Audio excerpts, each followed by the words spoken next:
भाभी केरो हाल आहे? मैंगो शेक था पियो। हाणे गिलास खयो अची वई नज़रूं हणण। हाँ हाँ हाँ हाँ भाभी यो मैंगो शेक थोड़ी आ, यो हल्दी जो खीर आ। मूंखे सर्दी लगी पई आहे न। मां तव्हांखे छा चयो थी मांव, मुंहिंजे नक खां काई ॻाल्हि परे न वेंदी आहे।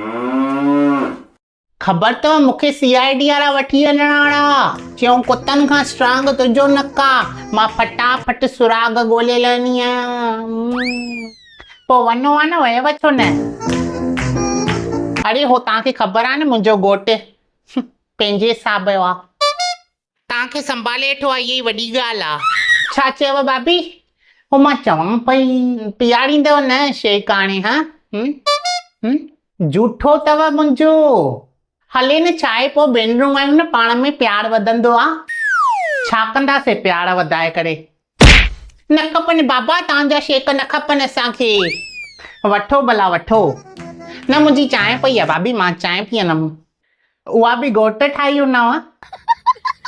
हे मन मतिलब छा आहे तव्हांजो?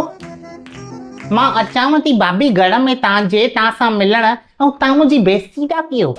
बेइज़ती छाजी भाभी, सुठी ॻाल्हि आहे न। पाण असांजे घोट वांगुरु थोरी कोई कमी न कंदा आहिनि। मां पंहिंजे घोट खे सभु सेखारे रखियो आहे भाभी। दुख आहे सुख आहे, केॾी महिल कमु पए या रोज़ कमु पए। भाभी यो मैंगो शेक पीअंदव न भाभी? मुंहिंजो पुटु उते ई अथव, वठी अचेव अॻो पोइ।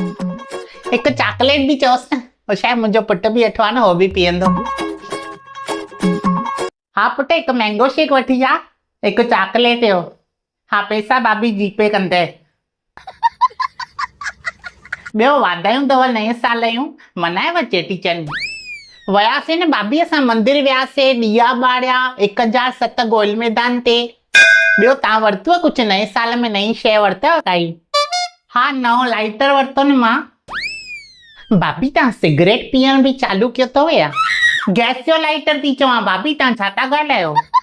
अच्छा मूंखे लॻो मतां तव्हांजे कंहिं मिट माइट सिगरेट पीअण सेखारियो चवां।